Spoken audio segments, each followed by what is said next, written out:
রাখি।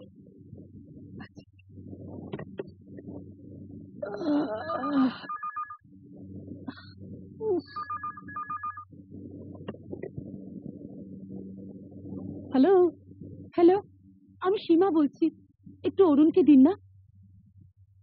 অরুণ ঘুমোচ্ছে, এখন ওকে ডাকা যাবে না। প্লিজ কাল সকালে ফোন করবেন। হ্যালো হ্যালো,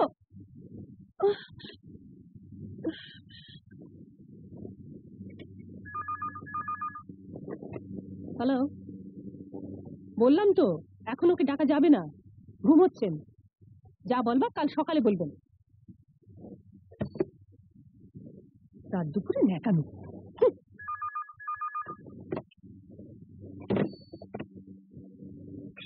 শুভ শুভ,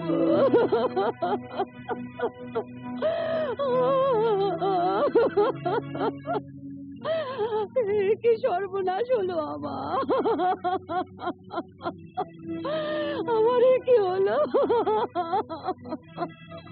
শুভ, শুভ তুই চুপ করে আছিস কেন? তুই কথা বলছিস না কেন? শুভ শুভ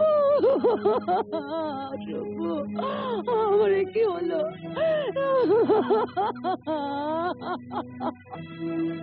আমাকে একবার খবর দিলে না? শিবা, শিবা তোমাকে অনেকবার ফোন করেছিল, কিন্তু সুজাতা তুমি ঘুমিয়ে আছো বলে ফোনটা রেখে দিল। এখন এখন মনে হচ্ছে আমরা তোমার উপর ভরসা রেখে খুব ভুল করেছিলাম। হ্যাঁ, আমার ছেলের মৃত্যুর জন্য তুমি দায়ী, তোমার স্ত্রী দায়ী। রাতে যদি রোগী দেখতে তোমার এতই অসুবিধে, আমার ছেলের চিকিৎসার ভার নিয়েছিলে কেন? অরুণ, আমার একমাত্র ছেলেকে তুমি মেরে ফেললে। অরুণ, তুমি ডাক্তার নয়, তুমি খুনি, তুমি খুনি, তুমি খুনি, তুমি খুনি। তোমার যদি এতই অসুবিধা ছিল বলতে পারতে, আমরা অন্য ডাক্তার ব্যবস্থা করতাম। তুমি তোমার স্ত্রী মিলে আমার একমাত্র ছেলেকে মেরে ফেললে, আমার এত বড় সর্বনাশ করলে। শুভ শুভ,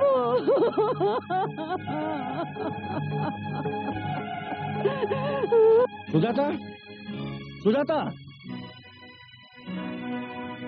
সুজাতা, সুজাতা, সুজাতা, কি ব্যাপার, এত চিৎকার করছো কেন? কাল রাত্রে আমার কোনো ফোন এসেছিল? হ্যাঁ, কর্নেল বোস ফোন করেছিলেন। আর কেউ? ও, এই ব্যাপার। আমি জানতে চাই আর কোনো ফোন এসেছিল কিনা।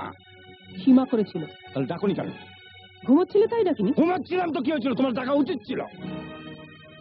ডাকার দরকার মনে করিনি তাই ডাকিনি। শোনো সুজাতা, তোমার কথা শুনে চললি বলে ভেবো না যে আমার প্রফেশনে ইন্টারফিয়ার করার রাইট তোমার আছে। তোমার পছন্দ অপছন্দের উপর আমার ডাক্তারি নির্ভর করে না। আশ্চর্য, তোমার ভালো মন্দ আমি দেখবো না? না, দেখবে না। তোমার ভালো মন্দর বিচারে সীমার একমাত্র ছেলেটা গতকাল রাত্রে মারা গেছে। মারা গেছে? হ্যাঁ, আমার জন্য? হ্যাঁ, তোমার জন্য, তোমার একটা ভুলের জন্য। ছেলেটা যখন মৃত্যু যন্ত্রণায় ছটফট করছিল, সীমা যখন বারবার তোমাকে ফোন করেছিল আমাকে ডেকে দেবার জন্য, তুমি ডেকে দাওনি। একটা কসাইয়ের মতন টেলিফোনটা রেখে দিয়েছে। কিন্তু বিশ্বাস করো, আমি জানতাম না ছেলে অসুস্থ। আমিও কোনো কথাই শুনিনি। মিথ্যা কথা। মিথ্যা কথা আমি কোনোদিন বলিনি। বিশ্বাস করে দাও। আমি তুমি আমাকে বিশ্বাস করো না? না,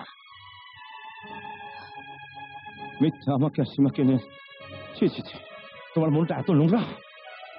আর যদি সীমা কিছু না বলতো আমি তো কিছু জানতেই পারতাম না। আমার চেয়ে সীমার কথার দাম বেশি, নিজের স্ত্রীর চেয়ে বান্ধবীর উপরে ভরসা বেশি। ভুলে যাও না, আগে আমি একজন ডাক্তার, তারপর তোমার স্বামী। তুমি কেমন ডাক্তার এখন বুঝতে পারছি। তুমিও কেমন স্ত্রী আজ আমিও জেনে গেছি। তার মানে কোন ডাক্তার স্ত্রী হওয়ার যোগ্যতাই তোমার নেই। সংসারের জন্য আমার এত পরিশ্রম ত্যাগ সব মিথ্যে হয়ে গেল। একটা মেয়ের জন্য তোমার কাছে আজ আর আমার কোনো মূল্য নেই। আমি একজন ডাক্তার, একজন সন্তানহারা মায়ের চোখের জলের দাম তোমার চেয়ে অনেক বেশি। তাহলে তোমার কাছে আমার আর কোনো মূল্য নেই? না, নেই। তোমার ভুলের জন্য যা ক্ষতি হয়ে গেল তার কোনো ক্ষমাই নেই। আমি শুধু তোমার ক্ষতি করেছি? তুমি থেকেও আমার কোনো লাভ হয়নি। তুমি আজ আমায় এত বড় কথা বললে। যা সত্যি তাই বলছি। এখানে যখন কোনো সম্মান নেই তখন মিথ্যে বদনাম নিয়ে আমি আর এখানে থাকতে চাই না। থাকতে চাও না? নিজের ভুল স্বীকার না করে বলছো থাকতে চাও না? না, চাই না। সুজাতা, তুমি আবার ভুল করছো। মা চল সুমন, আমরা আর এখানে থাকবো না। আর না, সুমনকে নিয়ে তুমি যেতে পারবে না। সুমন আমার কাছে থাকবে, আমি ওর মা। মা হওয়ার কোনো যোগ্যতাই তোমার নেই। ও আমার কাছে থাকবে। আজ থেকে আমি ওর বাবা, আমি ওর মা। অরুণ, আজ তুমি সুমনকে আমার কাছ থেকে কেড়ে নিলে বটে, কিন্তু আমার গর্ভে যে সন্তান আছে তাকে তুমি কোনোদিন কাছে পাবে না। সে জানবে মা ছাড়া পৃথিবীতে তার আর কেউ নেই, আর বাবার অভাব আমি তাকে কোনোদিন বুঝতে দেব না, কোনোদিন না। আমি মার কাছে যাব।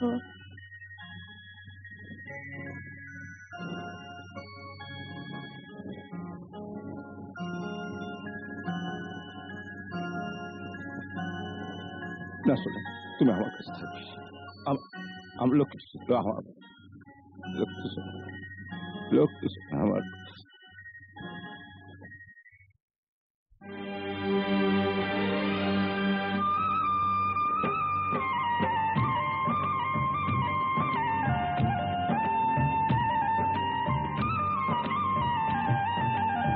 দুজনে ভাবিনি কোনোদিন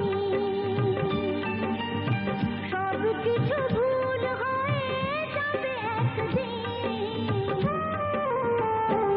এত সাদা, এত আশা, এত সুখের ভালোবাসা, ঘূর্ণি ঝড়েতে হবে ধুলায় মলি। দুজনে ভাবেনি কোনোদিন, দুজনে ভাবেনি কোনোদিন।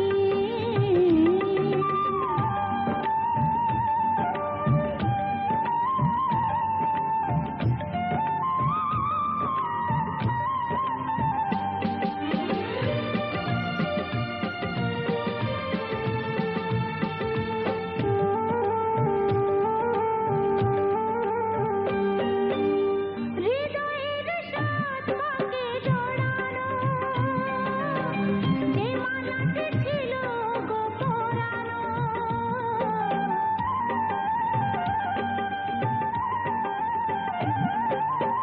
হৃদয়ের সাত পাকে জড়ানো যে মালাটি ছিল গো পরানো, খুলে দিতে হবে তাকে বুক ভরা অনুরাগে, ফুল যার ছিল গো রঙিন।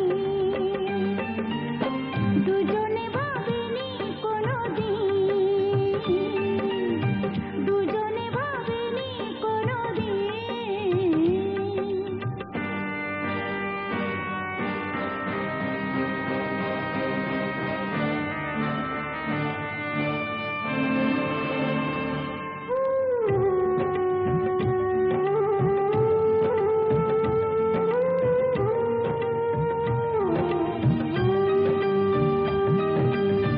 যার নাম লেখা ছিল নয়নে, মুছে যাবে নয়নের শ্রাবণে।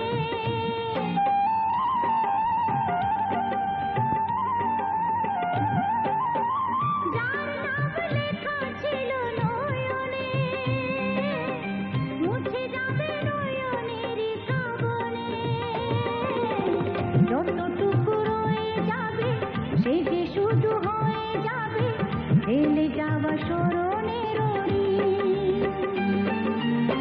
দুজনে ভাবেনি কোনোদিন সব কিছু ভুল হয়ে যাবে একদিন। দুজনে ভাবেনি কোনোদিন,